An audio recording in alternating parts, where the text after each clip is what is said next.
reached out to Barry O'Farrell, the deposed former chair of the West Tigers. He's given you a statement. He has, Jimmy, and it's on behalf of the 4 board members who've stood down. I've been axed, sorry. Annabelle Williams, Charlie Viola, Michelle McDowell, and Barry O'Farrell. It's a long statement which you can read on the Telegraph website now, but an element is we reject any suggestion of a lack of communication with Holman Barnes Group, which is what the Holman Barnes Group has claimed. One of the grievances, yes. Holman Barnes Group is represented on the board of the West Tigers, and its representative has been present at all West Tigers board meetings and provided with all board information. No concerns have been raised by the Holman or by the representative of Holman Barnes at any West Tigers board meeting. That sounds singular. They're saying the one representative. Now, we were under the standing that it was Dennis Burgess and Leo Epifania. Two representatives. Two representatives. Yeah. So that Leo might technically be a Western Suburbs representative. Okay. But he's definitely aligned with Holman Barnes. Okay. Dennis Burgess is the chairman of Holman Barnes. Right. Yep. So I know Dennis. Have known Dennis for 30 years. He's on the West Tigers board. Yep. So there's your communication tool. You'd assume, from my end, that that point of communication through the chairman of Holman Barnes, who sits on the West Tigers board, surely it's his role to report back to the Holman Barnes board. Have you been able to speak to Dennis Burgess? No. Not yet. Okay. No. Can you go through the 4 grievances that were at the heart of this dismissal? Well, you just mentioned one, is communication. Yep. Okay, a sense of not being able to have ownership on some of the decisions that are in and around the West Tigers. Yep.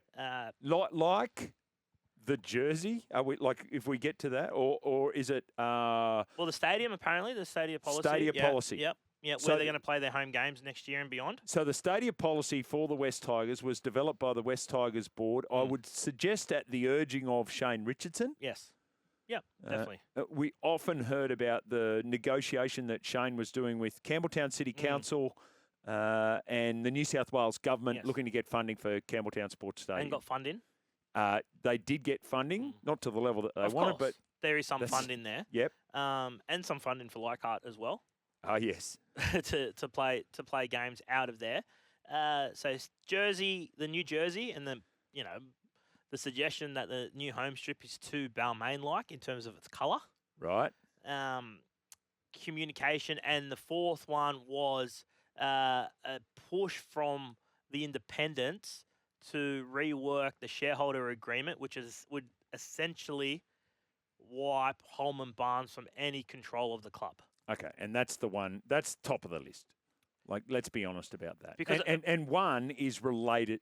Communication is related to that. I would suggest. Because essentially, the independent directors, which were parachuted in January this year, so not even 12 months. So you go through that timeline.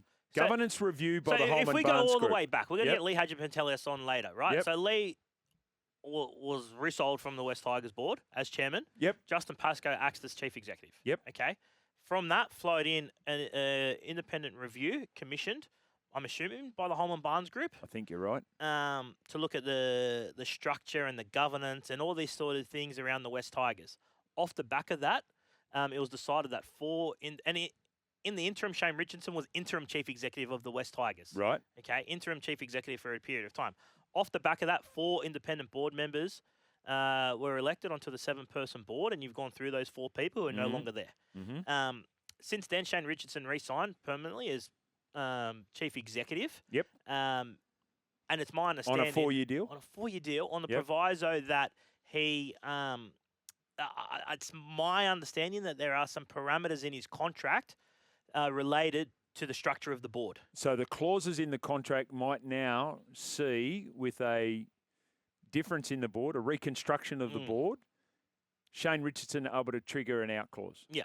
Right. Yeah. And how that looks in terms of payout, I'm not sure yet. Right. I don't think Shane Richardson will be the West Tigers chief executive come round 1 next year. So you think that will actually happen? So I don't know what the payout is either. If it's anything more than 12 months, then they've done the wrong thing. Or he's been super smart. Or he's done the... Yeah, but that's where you've got to push back on. Anyway, but that's okay. So what this all means, okay? So they've come out yesterday and said Benji Marshall's safe. I believe that. Right, I don't think there's an issue for Benji Marshall in terms of coaching the side in the short term at all. The board was strong. Well, the old board was strong supporters of Benji. Does that change? I don't know.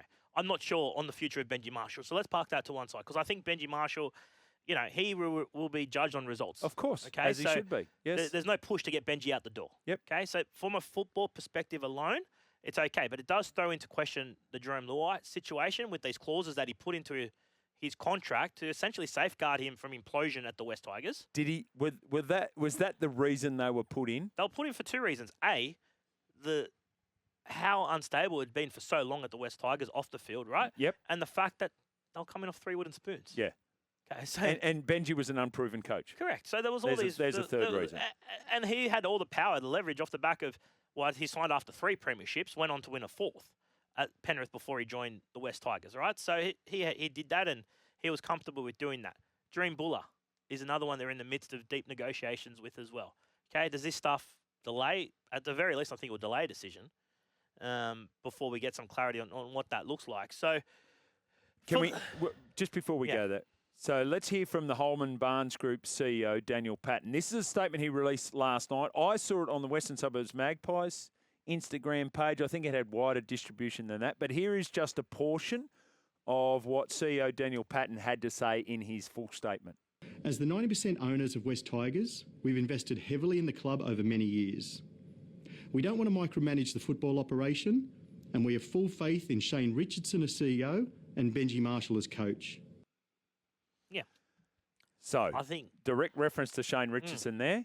However, your suggestion is that he will not be there come round 1, 2026. That's my only thoughts on it. Okay. Because it only broke late yesterday, this story. So, there'll be more phone calls and it'll evolve again today. The concerning, for the West Tigers fans, I genuinely feel sorry for them. I really do, right? Because there's been a glimmer of hope on the field this year. They improved significantly on the field. Well, there were steps forward. Significant steps Definitely. forward, right? Steps Considering off the forward. back of the last few wooden spoons that, they went through the Lockie Galvin situation, Talon De Silva left the club. So there was a lot going on at the West Tigers this year. But they finished in a stronger position than when they started the season. Correct. Off the field, Shane Richardson was doing and saying all the right things.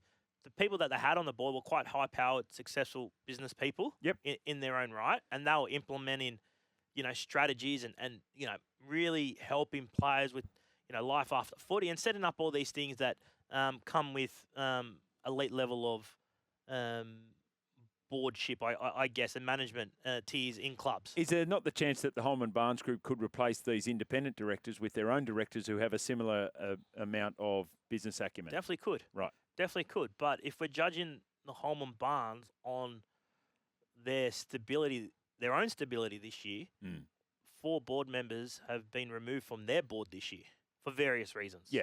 Okay, which are in dispute, right? Well, Those which reasons resulted are in dispute. in a court case, right? Yeah. So that doesn't, for mine, that doesn't scream stability. No, I agree with that. Morning, fellas. I'm a Tigers member, and my initial thoughts were, oh, no, not again. But having watched what Daniel Patton had to say, is it just possible he had to take this action for the long-term benefit of the club? That's from Michael. Well, I don't think he took the action independent, Daniel. I think he was acting on behalf of the Holman Barnes Group. And Daniel's been employed long-term at West Ashfield in the Holman Barnes Group, but has just recently been appointed CEO. Yeah, he's been there as Chief Financial Officer. Yep. He's been there for a decade and Yes. got a history in hospitality prior to that. Yeah, and it's my understanding he'll jump onto the West Tigers board, at least in the short term. Right. There was supposed to be a board meeting today. Okay. Whether or not that take place, I don't know. But there was supposed to be a board meeting today, and we haven't got to the fact that the 4 people were surprised by their action, and some of them only learnt about it when news started to break. When news started to break. Okay, so Barry O'Farrell, who is the chair, or was the chair, Yes. Annabelle Williams, Charlie Viola, and Michelle McDowell were all made aware of this via media reports. So when you contacted them? Some of them, yeah. Yeah, okay. Yep.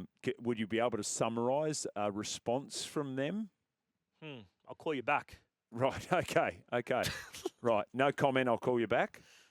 First I've heard of it. They didn't know what I was talking about. Right. Wow.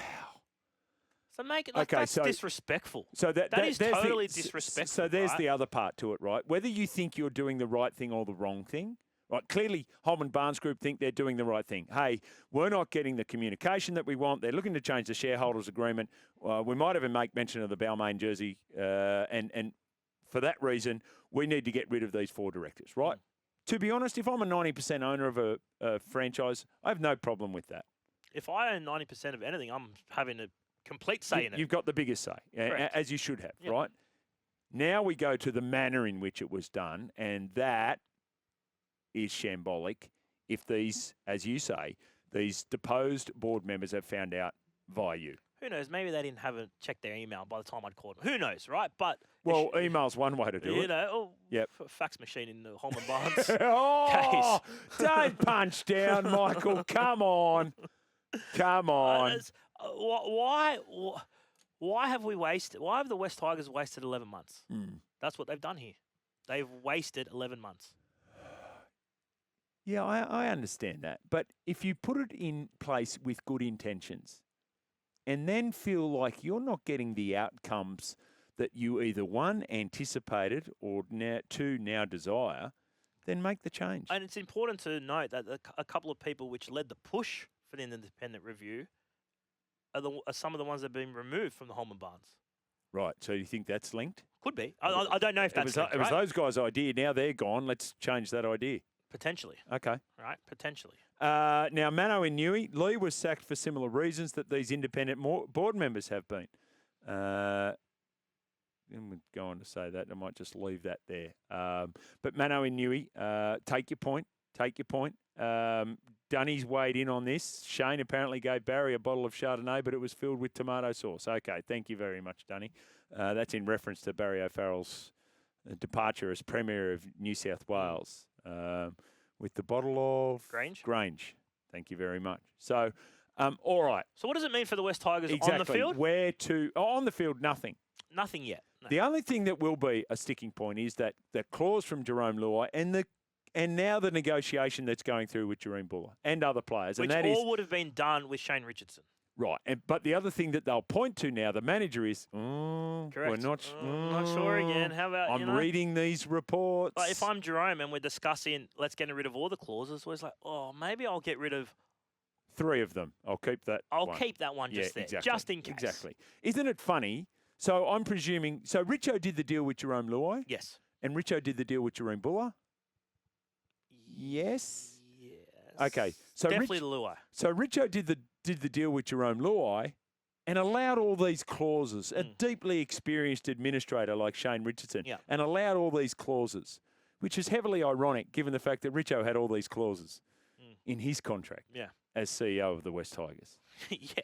So when he starts talking to them about, and the manager of Jerome Luai goes, Richo, and he goes, I know what you're talking about. I've got them myself, which of course he didn't say, but essentially that's what he's saying by allowing those in there. 1300 01 1170. Give us your thoughts on that.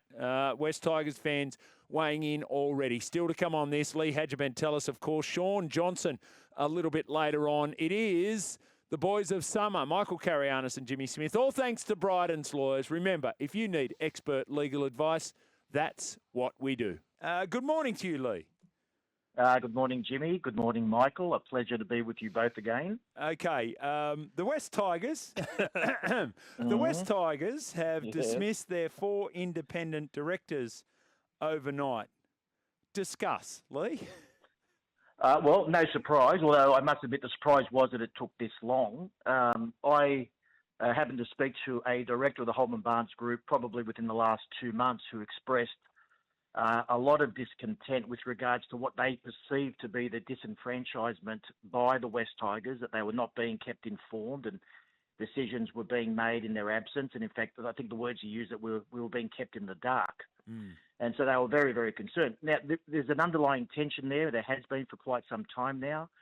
The West Group, that's Holman Barnes and the West Magpies, of course, own 90% of the West Tigers. Yep.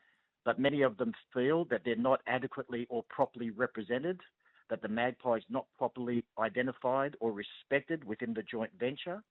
And it didn't take much to tip them over the edge, and I suspect that was probably the jumper. I can recall an instance when I was there where Pascoe tried to introduce a little bit of orange into the State Cup team, with the Magpies black and white, of course. And when the West boys saw the orange in the jumper, they had a conniption. And so all the jumpers had to be withdrawn and remade. So they're very, very sensitive about that sort of thing. And as I say, it came as no surprise. Lee, you've been in this situation, or same situation as Barry O'Farrell, I guess, sort of blindsided by a decision to remove you as chair. What is your take on the Holman Barnes as a whole? Oh, well, I said at the time, and I stand by it, they should have no engagement in the running of a football club. They should confine themselves to the fishing club or the sewing club or the tennis club or whatever the case may be. They run leagues clubs very well. They do food and beverage and gaming very well. But the leagues, so the football club itself, the rugby league club itself, they struggle with. They really do. They've been around for a long time. There's many of them who've been there for many, many years. The tensions of 1999 and the forced merger remain to this very day. Do not think for one moment that it's a happy partnership or a JV of sorts. It's not. West Group own 90%. They are the owner of that club, and they feel that they're just not being adequately represented. And the fact that they've delegated the authority to run the club to others was never going to last. And don't forget, it was the Holman Barnes Group that commissioned the report to begin with, and so it was they just self-destructed. The whole thing was amateurish. Do you sense, or were you ever of the belief when you were chairman that they'd want the Magpies to return to the NRL? 1,000%. It was admitted to me directly by a fellow who is now a director of the West Magpies that the ultimate aim is to return the Magpies to the NRL. And I know that there were some quiet discussions not too long ago about extracting Balmain from the West Tigers and returning to the State Cup. And I was approached at the time, and I indicated that I would have no interest in partaking as long as Danny Stapleton remained the chair of Balmain. I don't trust the man. I don't like the man. And I said I will have no engagement in it. But there is a level of discontent that would not take much for it to bubble to the surface. We've had the comments from the newly installed, or the Holman Barnes Group CEO, Daniel Patton, who we believe will become a West Tigers board member, talking about they don't want to micromanage the football side. There's no concern for Shane Richardson or Benji Marshall, and there's no concern for Balmain. Do you find those hollow words, Lee? Completely. The concern that was raised with me by the director was directed to the CEO, not necessarily the board. That decisions were being made, that the CEO was reporting to Barry and Barry only, and a lot of things that were occurring in the background weren't being put before the Holman Barnes board, or they weren't being kept informed. Right. So yes, no, I don't put much stock in those words. If you were a 90% owner of a sports franchise, would you look to take complete control? Absolutely. Yeah. No doubt about it. I'm a believer, though, that you engage experts. For example, if I want some medical advice, I go to a doctor. If I want accounting advice, I go to an accountant. If I want legal advice, I go to Bryden's lawyers. So if I owned a rugby league club, then I would employ people that had that expert knowledge to run a football club, because they're very unique, these clubs. They can't be run like most other businesses. There's a unique quality to football clubs and to any sporting association that you have to recognise. So you would engage experts to fill those roles. Yeah. Michael has speculated that, and you've hinted at it there with the relationship between CEO Shane Richardson and Chair Barry O'Farrell. Barry O'Farrell is no longer there. Michael has hypothesised that he doesn't think that Shane Richardson will be there as CEO for the start of the 2026 NRL season. Do you have any thoughts on that, Lee? No, I agree. From my understanding and from the public reporting, there may have been provisions made with respect to the chain of reporting for the CEO. Very, very different to Justin Pascoe and other CEOs who report to the board as such. And I think Richardson had not an unfettered discretion, but he had a very wide discretion and was reporting to Barry as such, as opposed to all the board for a lot of the decision making that had to be undertaken in relation to the running of an NRL club. Now, that level of authority, that delegated authority, is very hard to bring back, to restrain or to constrain. So there will be some issues and concerns there, and Richardson will have to think as to whether he can operate now as he did previously with the new board. And the further to that is there is speculation around clauses within the contract that Shane Richardson negotiated for himself that would suggest if there was any change at board level that it might result in a payout for Shane Richardson. I don't expect you to have any visibility around that, but would you think that was something that would be most likely? No, I think that would be very much likely. I've heard those suggestions as well, that the contract was created in such a fashion where his position was solidified in writing and the delegated authority also, and that if there was a change, then it could actually prompt, a termination on grounds favourable to him. If you were, and I know you are a West Tigers fan, but do you have any words of comfort for a West Tigers fan who once again is waking up this morning and seeing his or her club in the news for probably all the wrong reasons? Look, it's very hard because you've got to distinguish between the football department, of course, and the rest of the club. It's almost impossible to do so. Yeah. But I have complete faith in Benji, and I was with Brett Hodgson only recently, and Shannon Galland, and those boys are absolutely committed and focused on 2026. I still speak to some of the players; they're all very excited. So, as a fan of the club, I'm very excited for the football department.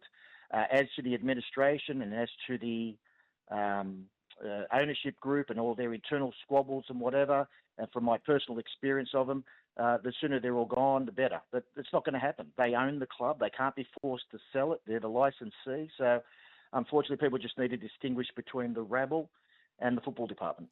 So in 2028, when we have the Perth Bears and the Papua New Guinea Chiefs in a 19-team competition, what would percentage-wise you think that we have a West Tigers team or a Western Suburbs Magpies team in the National Rugby League? Difficult.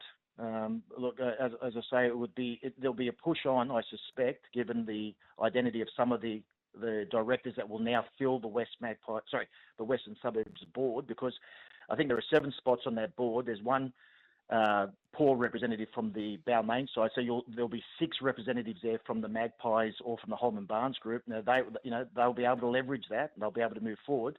The license, however, is in the West Tigers name, right? So they would have to move on NRL headquarters to bring back the Magpies. It wouldn't be easy to do. I don't know, maybe a 50-50 proposition. Okay. Lee, you've lived this when you were chairman of the club. How difficult does it make it to attract players, or I guess the agents, pretending that whether it's real or not, that the West Tigers are a hard sell because of political infighting? Oh, absolutely, Michael. And don't think for one moment that players aren't conscious or aware of what goes on in head office. Absolutely aware. All of them will have or will not have a relationship with the CEO and with board members in particular, so that they'll be aware of what's going on. I can guarantee you that they'll be waking up this morning thinking, oh, here we go again. And I feel very, very sorry for Benj as well, because the stability in the head office, of course, makes his life much easier. So he's got to now acquaint himself with perhaps a new board and perhaps a new CEO in the next few months. So it makes it extraordinarily difficult. And from a player manager's perspective, absolutely, they look for stability. Look for somewhere where the player is going to be able to grow and develop in a nurturing type of environment, one that's not riddled with controversy continuously. And as Michael said, you know full well about that. Lee, we've got to keep going. As always, thoroughly entertaining. Really appreciate your insight. Thank you, gentlemen. Have a great day. Sport and the law on Breakfast with Vossi and Brandy.